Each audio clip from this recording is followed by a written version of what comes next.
Melihat gelombang massa yang semakin besar tiap harinya serta pintu sel yang tidak bisa ditutup, maka kompeni Belanda pun pusing 7 keliling memikirkan hal ini.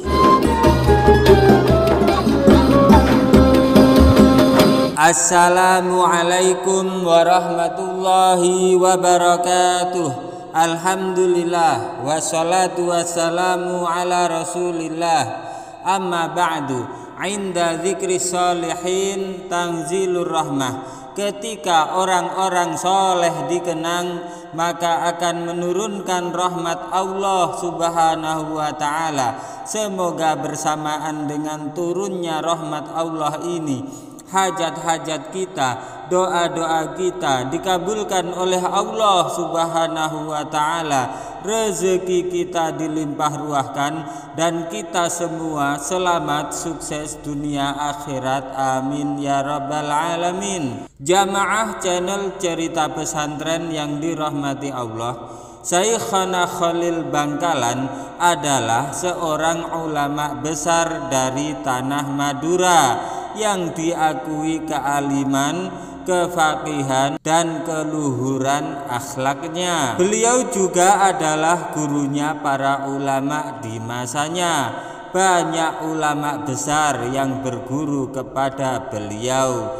Di antara murid beliau yang paling terkenal adalah Kiai Haji Hasyim Asy'ari, pendiri Jam'iyah Nahdlatul Ulama. Selain terkenal karena ilmunya, Mbah Khalil pun masyhur dengan kesaktian dan karomah-karomah beliau. Salah satu karomah beliau yang paling terkenal di kalangan santri adalah waktu beliau dimasukkan ke dalam penjara. Diceritakan saat Belanda masih menjajah Indonesia, beberapa dari pejuang kemerdekaan ada yang bersembunyi di dalam pondok pesantren milik Syekhana Khalil Bangkalan. Waktu itu kabar ini terdengar ke telinga para kompeni Belanda. Mereka langsung bergegas menuju pondok pesantren Syekhana Khalil Bangkalan untuk menangkap para pejuang tersebut. Tetapi ternyata setelah sampai di pondok pesantren tersebut,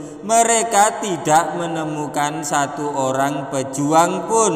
Mereka hanya menemukan Syekhana Khalil seorang diri. Akhirnya kompeni Belanda pun menangkap dan memasukkan Syekhana Khalil ke dalam penjara dengan harapan para pejuang itu menyerahkan diri untuk menggantikan posisi Syekhana Khalil. Saat Syekhana Khalil telah berada di dalam jeruji besi, pihak kompeni mulai merasakan berbagai hal di luar nalar akal manusia.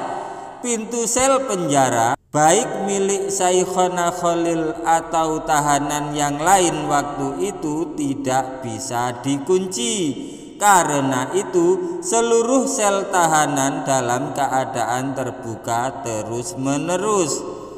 Akibatnya kompeni Belanda harus berjaga siang dan malam, non-stop secara terus-menerus. Sebab jika dibiarkan, tentu para tahanan tersebut bisa kabur dengan sangat mudah. Selain itu, ketika Syekhana Khalil berada di dalam penjara, setiap harinya datang ribuan masyarakat Madura untuk menjenguk Syekhana Khalil Bangkalan.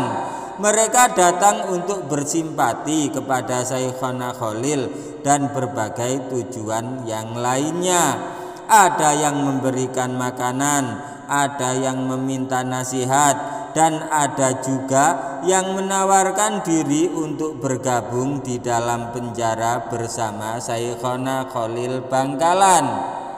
Melihat gelombang massa yang semakin besar tiap harinya serta pintu sel yang tidak bisa ditutup, maka kompeni Belanda pun pusing 7 keliling memikirkan hal ini. Akhirnya, daripada mempersulit diri sendiri, Belanda pun membebaskan Syekhona Khalil Bangkalan. Jamaah channel cerita pesantren yang dirahmati Allah, semoga cerita ini bermanfaat bagi kehidupan agama kita di dunia maupun akhirat. Kita selalu istiqomah berjalan di jalannya Allah Subhanahu wa Ta'ala.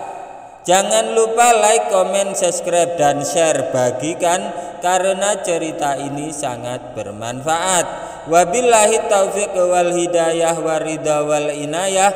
Wassalamualaikum warahmatullahi wabarakatuh.